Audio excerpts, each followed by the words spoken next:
योद्धा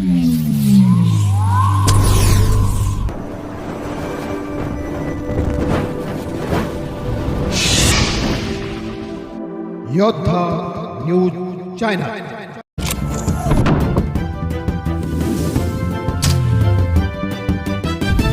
पुण्यात RFO नीलकंठ गव्हाणे यांना कर्तव्यदक्ष अधिकारी पुरस्कार प्रदान।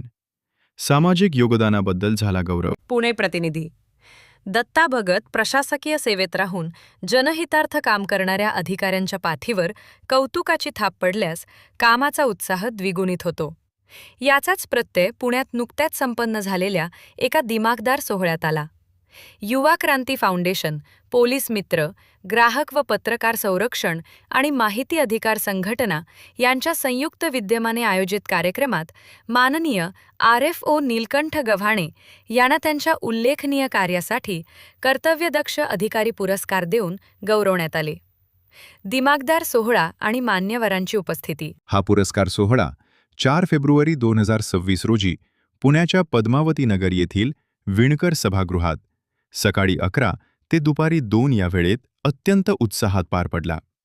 कार्यक्रमाचे प्रमुख अतिथी म्हणून माननीय रवींद्र सूर्यवंशी, संस्थापक व राष्ट्रीय अध्यक्ष, युवा क्रांती फाउंडेशन आणि डॉक्टर अशोक गोविंद नगरकर, ज्येष्ठ शास्त्रज्ञ व संचालक DRDO उपस्थित होते।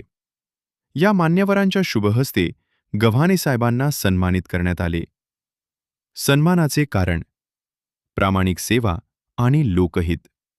नीलकंठ गव्हाणे यांनी वन विभागात कार्यरत असताना केवळ शासकीय कर्तव्यच पार पाडले नाही, तर उत्कृष्ट प्रशासन, प्रशासकीय कामात शिस्त आणि पारदर्शकता आणली। प्रामाणिक सेवा, भ्रष्टाचाराला थारा न देता निष्ठेने कर्तव्य बजावले। जनहितार्थ कार्य, निसर्ग संवर्धन आणि सामान्य नागरिकांच्या समस्या सोडवण्यासाठी विशेष पुढाकार घेतला। त्यांच्या याच कार्याची दखल घेत संस्थेच्या वतीने त्यांचा जाहीर सन्मान करण्यात आला। हा पुरस्कार म्हणजे त्यांच्या अथक परिश्रमाची आणि प्रामाणिकपणाची पावती असल्याचे मत यावेळी मान्यवरांनी व्यक्त केले। गुणवंत विद्यार्थ्यांचे हे कौतुक केवळ अधिकाऱ्यांचाच नव्हे, तर समाजाच्या उद्याच्या भविष्याचाही या कार्यक्रमात विचार करण्यात आला। याच सोहळ्यात विविध क्षेत्रात यश संपादन करणाऱ्या गुणवंत विद्यार्थ्यांचा ट्रॉफी आणि प्रमाणपत्र देऊन गौरव करण्यात आला। यामुळे कार्यक्रमात चैतन्याचे वातावरण निर्माण झाले होते।